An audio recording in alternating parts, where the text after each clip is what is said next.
the water today kind of way, but really took care of yourself. Oh, we're starting strong today, are we? Yep, that's right. But just sit with that for a second because today's episode is about that exactly, except with a twist. It's not just about why you should take care of yourself, it's about what happens to your kid when you do or you don't. Yeah, and that's a good twist there, right? Come Yep, in, let's talk about it. sure thing. Welcome to the Parent Support Circle, guys. I'm Curtis, and with my good friend RJ here today, we're about to talk about how to model self care and emotional health for our tweens and teens. This is one of the topics where the research and real life experience are saying exactly the same thing, and it's going to hit home, I hope. So Mhm. let's get started with something I think every parent has heard: do as I say, not as I do. Classic phrase, right? And it's completely useless. Absolutely. I've said this to my kids 1,000 times, I bet, and did absolutely nothing for them, right? All it did was make me angrier because they're not listening. Yeah, that's right, RJ. Because kids, especially tweens and teens, are not listening to instructions we give them nearly as much as they are watching what we actually do. They're in this stage where they are trying to figure out who they are, how adults operate, and that's all normal. And we are the main source of that data. So Mhm. And that's a little terrifying when you say it like that, right? We are the main source of their data, and so what we put out is what they take in. that's right. It is, RJ. Because it also means you don't have to be perfect to give speeches, you just have to be real. So, RJ, looking back at Josh and Amanda growing up, was there anything you were modeling without realizing it? Oh, absolutely, right? One thing comes to mind. I never stopped working. I've always been about the hustle, right? The side Yep. hustle, the doing things from home. Like I was home, but I wasn't home, right? My phone is always out. I'm always on my tablet, always thinking about the next thing. I thought I was modeling good work ethics, right? Hmm. But looking back, I was modeling that rest was something that you need to be ashamed of. Yeah, that's such a good point there. And I think a lot of us who are doing the same thing right now and not even realizing it, we're teaching our kids that productivity is a measure of worth, that if you're not doing something, you should be. Yeah, and then we wonder why they burn out or why they can't relax or Yep. why they feel guilty for just sitting still. Yeah, that's exactly right.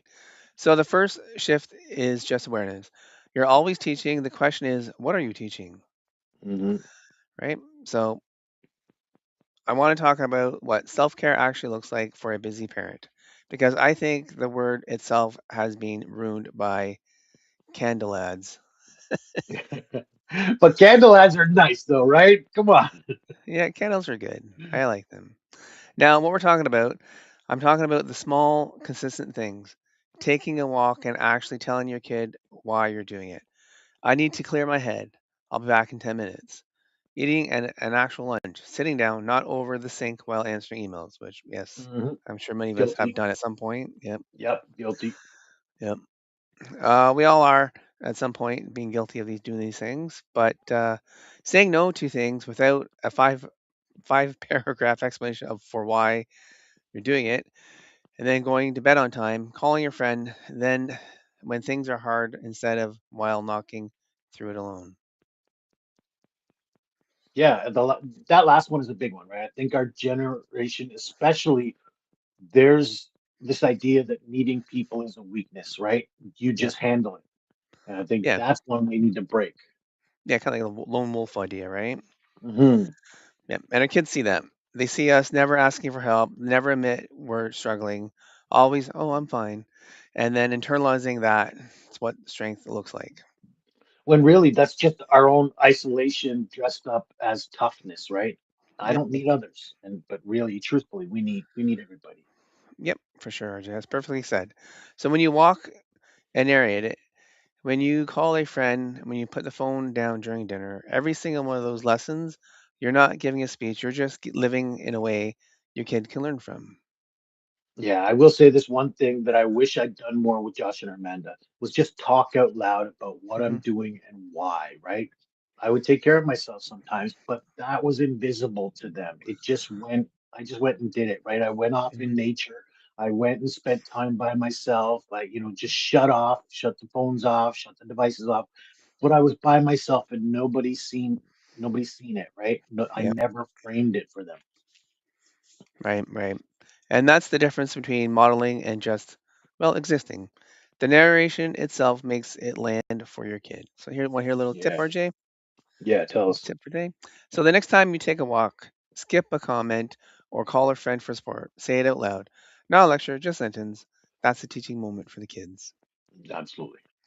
All right, so let's go a little deeper here, RJ. Self care is one piece of it, but emotional health is another. And I think it's actually harder to model because it requires us to be vulnerable in front of our kids. And that doesn't always come so naturally, especially for us men, right?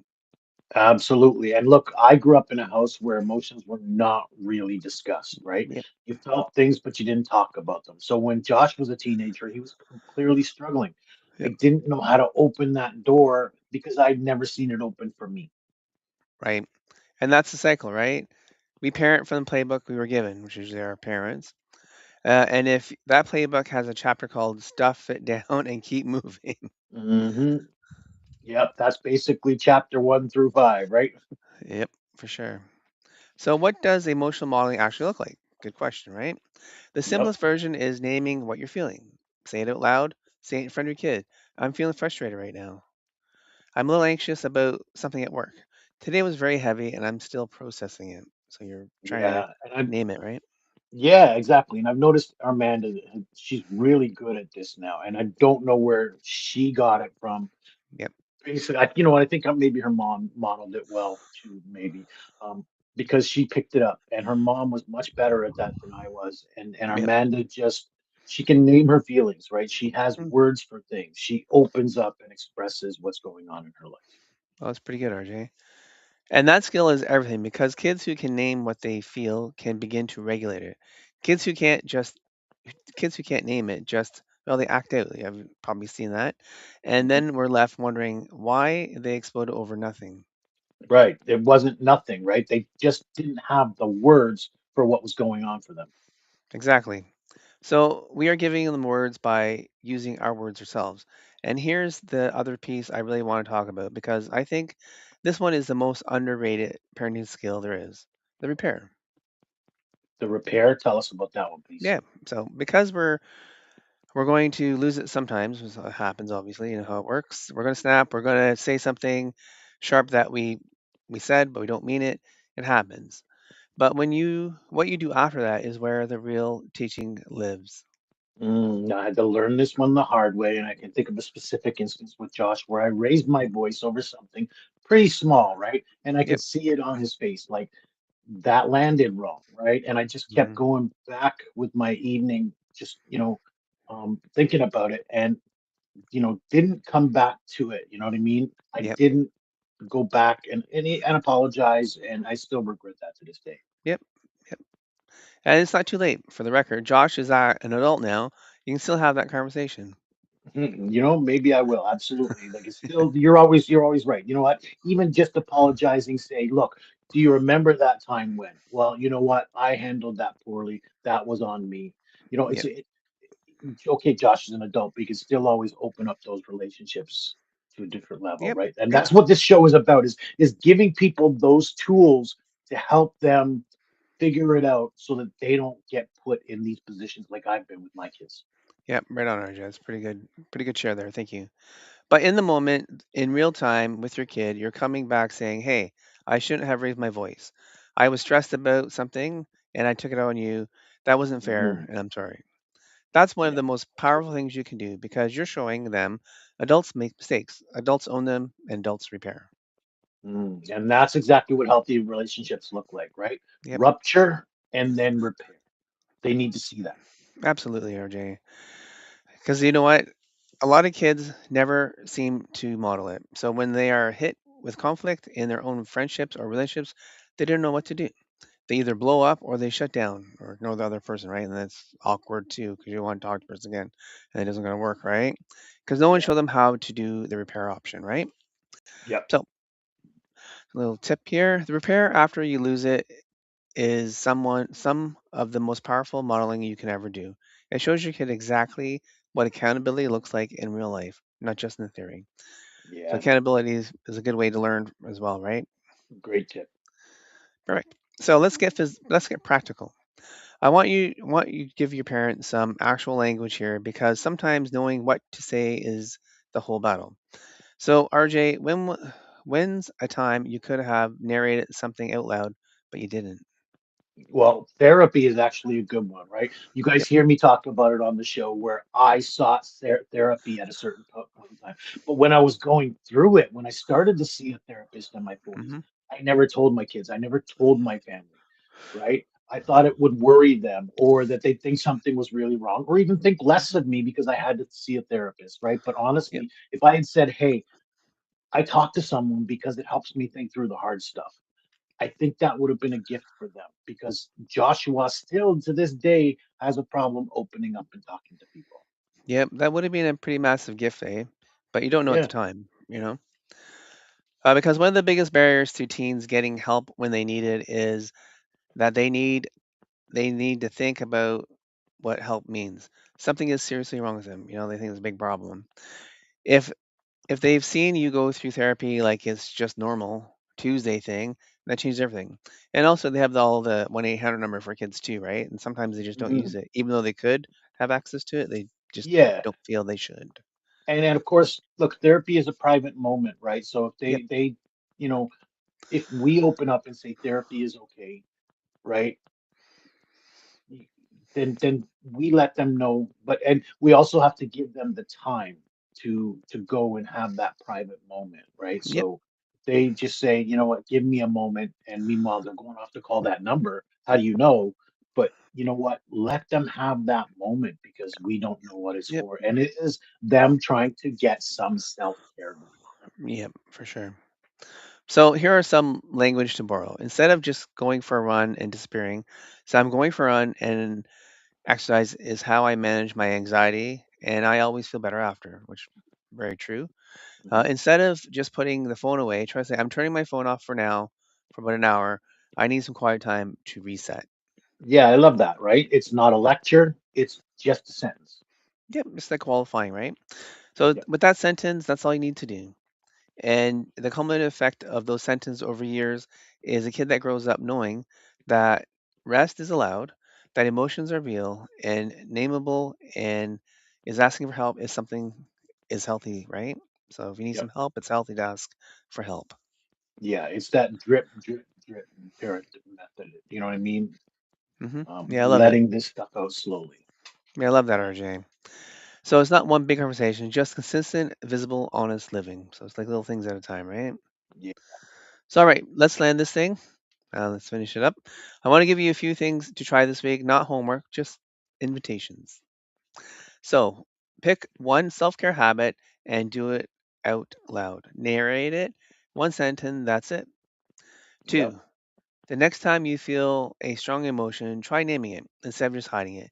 You don't have to unpack the whole thing, just say it. So, like, you're feeling angry about something, oh, I'm angry about whatever, right? So make sure you're around your kids saying, hey, this is happening. And then step three, or the third one, if you lose your patience this week, and you might, it comes around, right? Come back and repair. Don't skip the repair part. And yes, agreed. finally, the fourth one, this is one of my favorites. Ask it, what do you think I do when I'm stressed? Their answer will tell you a lot, what they see already and what they're going to model, right? I love that one. It's, that is a scary question, right? Probably one we don't want to hear, but one that we must get the answer to. Yep, absolutely, RJ. It's a little bit scary, but it's also very valuable. And a lot of times the kids will tell you their point of view, which us as parents may not see. But once they say, "Oh, I feel that," blah blah blah, whatever it may be, then we say, "Oh, hey, I didn't see that," and maybe adjust for those A chance moments, to right? repair. Yep. Yep, exactly. Any final thoughts there, RJ? Yeah, look, I just want to say if you're listening to this and feel like you've been doing it wrong, you haven't. You've been doing what you knew. And now you know a little more, right? That's the Hmm. whole game. Take what you know, go play the game based on Yep, the tools you have. yep. That's the whole game there, RJ. You don't have to be perfect. You just have to be real. And if you're showing up and asking questions like the ones we gave you in this episode, you're already doing something right. Hmm. Thanks for hanging out with us today, guys, on the Parent Sports Circle podcast. If this episode hit home for you, please share it with another parent who may need to hear it. You can leave us a comment on Facebook. If you're on YouTube, just leave a like, uh, hit the bell so we know that you're calling. Next time we come live, you can get notification, and check the show notes for bonuses. Mhm. And that every time I hear it, I hear that song, "Ring My Bell." So that's why, folks, if you see me out laughing every time Curtis says that, that's why. That's what's going on in my head. Right. And we'll see you next week. But take care of yourselves out there. Literally, that was the whole point of this conversation today. All right, guys. All right. Thanks. We'll see you next week. Thank you, and have a great week.